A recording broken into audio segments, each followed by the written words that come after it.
Здравствуйте, уважаемые якутяне! В эфире новости без цензуры и пропаганды от фонда «Свободная Якутия». Телеграм-канал Бриф сообщает, что по итогам третьего квартала 2023 года беднеющие россияне набрали займов уже почти на 350 миллиардов рублей. Это на 18% больше, чем за тот же период прошлого года. Более того, россиянам начали выдавать займы до зарплаты под 292% по частям. Микрофинансовые организации стали дробить займы на мелкие суммы, чтобы обойти ограничения на кредитование граждан с высокой долговой нагрузкой.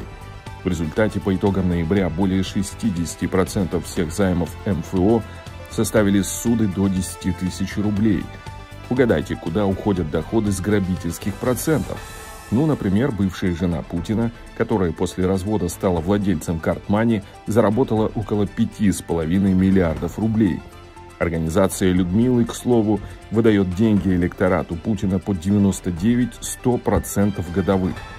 Эдакая путинская стабильность, когда в карманах простых россиян стабильно убывает, в карманах путинского окружения стабильно прибывает.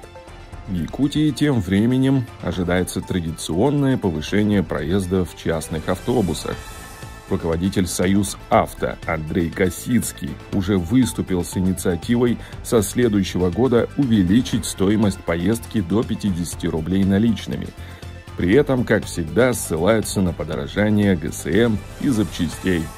Подготовка к выборам, разумеется, идет полным ходом.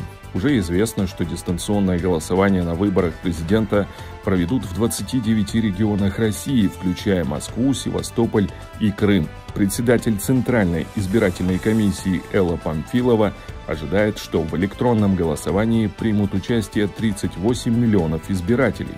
Якутия в список субъектов с дистанционным голосованием не попала. Тем временем Екатерина Дунцова на этой неделе сдала необходимый пакет документов для регистрации в кандидаты в президенты. Ожидаемо, что уже к концу этой недели ЦИК нашел 100 ошибок в документах о выдвижении в президенты Екатерины Дунцовой. Как дальше будут развиваться эти события, посмотрим.